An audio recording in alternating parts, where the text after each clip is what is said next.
Bueno, estamos en contacto con Belén Inalbón.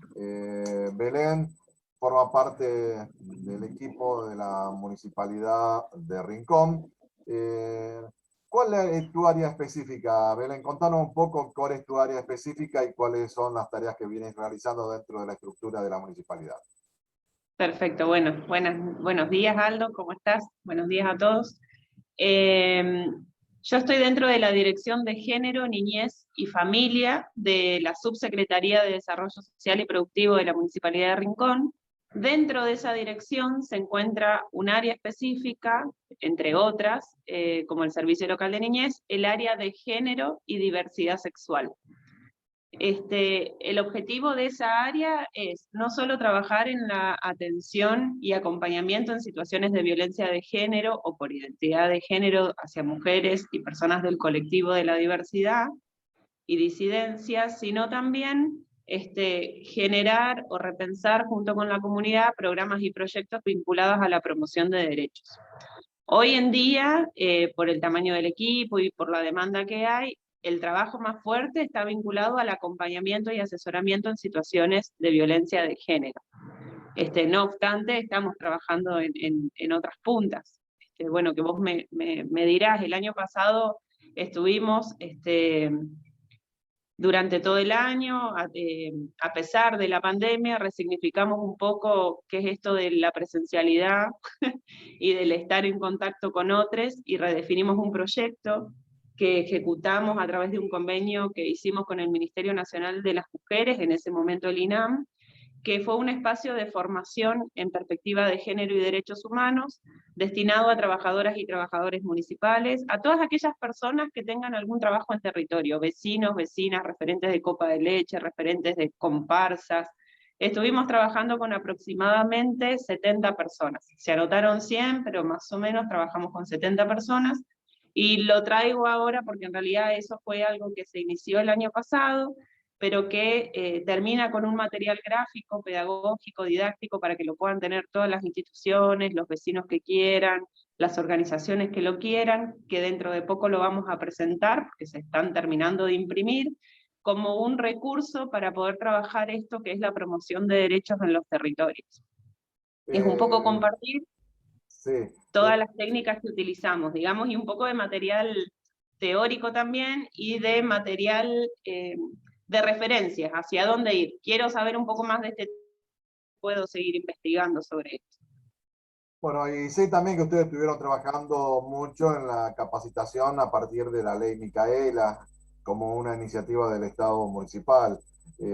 Todo esto también suma a la hora de apropiar derechos, de conocer mejor las leyes y, bueno, de trabajar juntos en una sociedad mucho más inclusiva y menos violenta.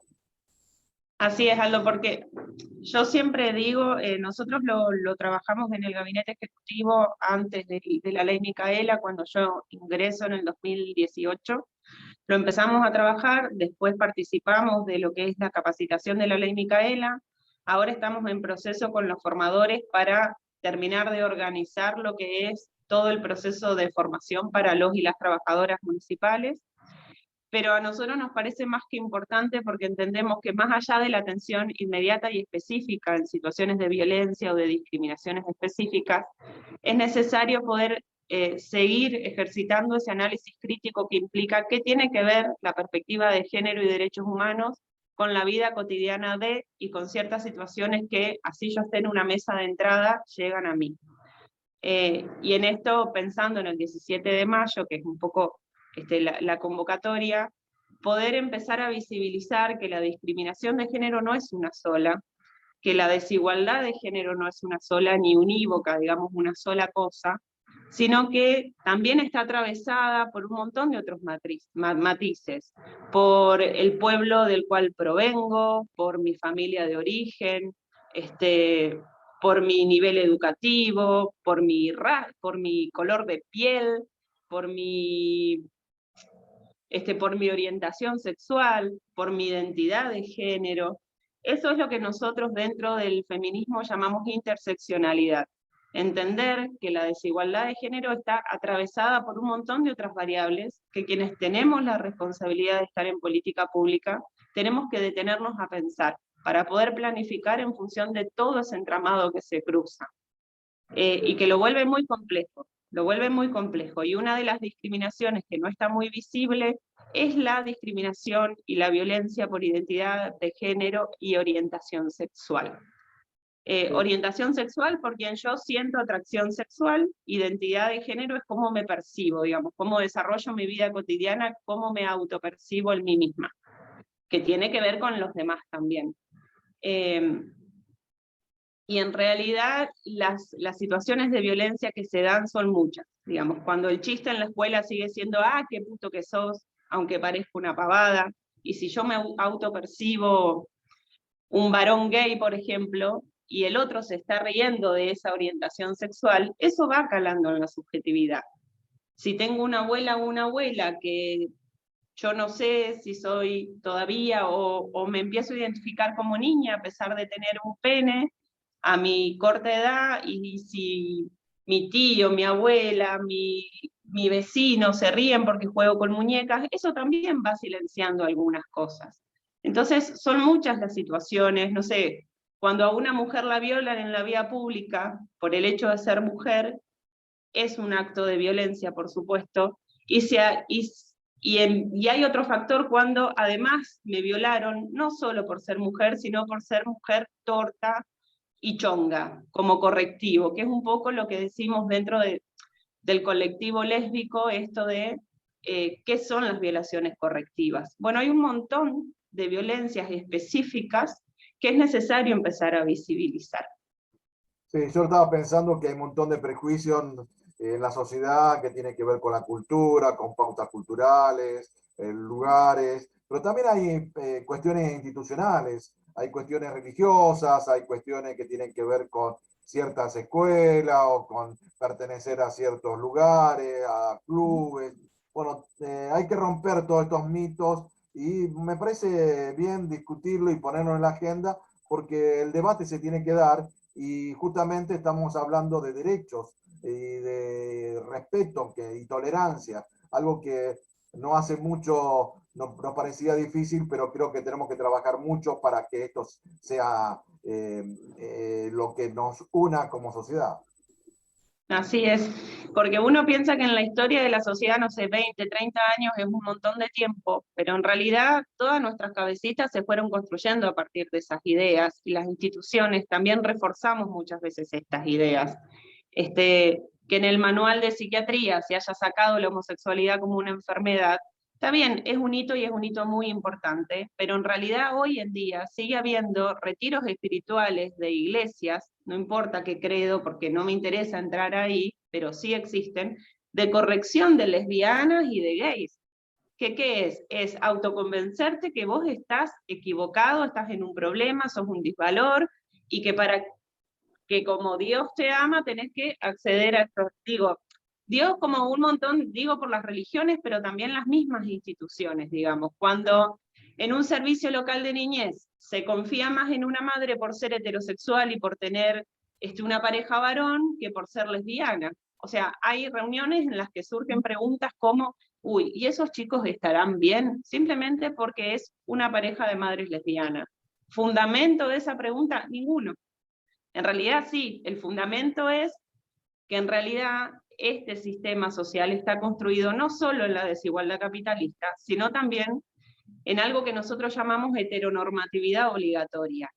Aunque no parezca y aunque digamos, no, sí, está todo bien, yo tengo un montón de amigos que no son heterosexuales, sigue rigiendo todo, hasta la familia misma se sigue rigiendo por esa estructura. Sí, se reproduce los mismos modelos que, digamos, históricos, y hoy las sociedades han cambiado. ¿Sabe que me parece también importante marcar, Belén, la responsabilidad de los estados, ¿no? Estamos hablando de políticas públicas, estamos hablando de la responsabilidad del Estado municipal, y estos vínculos o relaciones o articulación con experiencias, con distintas ONG, con distintas organizaciones, que tienen que ver en trabajar en la apropiación de derechos, que es fundamental a la hora de garantizar la igualdad y bueno, que no haya discriminación. Sí, así es, y para eso, bueno, la responsabilidad primero es poder conocer cuáles son las políticas públicas existentes, para poder darlas a conocer. La información tiene que llegar, y no tiene que llegar simplemente con una mera reproducción verbal, sino con un trabajo de qué implica ese derecho, en qué te modifica o no te modifica, en qué toca tu vida cotidiana. Y en un trabajo también desde lo grupal y lo colectivo para poder sentirme sujeta de derecho, para poder saber que yo puedo ejercer ese derecho, y no como un reclamo, sino como una construcción social. Este, Nosotros desde la municipalidad sabemos que tenemos, y no solo desde la municipalidad, en el Estado en general, pero bueno, hablando desde el lugar que me corresponde, muchísimas cosas que aún nos quedan por hacer vinculadas al colectivo de la diversidad y a los derechos de la diversidad y las disidencias sexuales.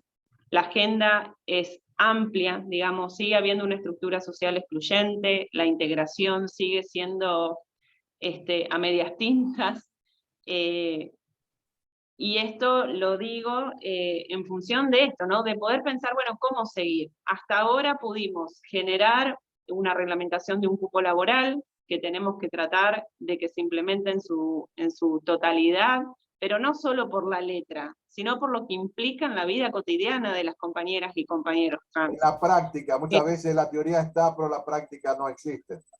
Exacto, hemos generado cuestiones vinculadas, generado no, nos hemos sumado a cuestiones que se han generado desde lo territorial, desde lo colectivo, de organizaciones que se acercaron y nos dijeron, che, nos gustaría hacer esto, hacemos lo otro, hicimos un ciclo, o sea, un taller de un cine debate en relación a infancias trans, coordinado con los compañeros y las compañeras del colectivo, y que el ciclo de formación, hoy convocamos a un compañero también trans para que pueda formar parte del equipo capacitador para los trabajadores municipales de la ley Micaela, pero son todos pasos, de que faltan un montón de cuestiones a las que nos queremos sentar y planificarlas con seriedad y dentro de un marco de lo posible, pero el hacia dónde, digamos, ¿no? Siempre lo posible en un marco más grande que es lo deseable, y siempre con el otro. Digamos, no nos interesa poder hacer por los demás, nos interesa poder ejercitar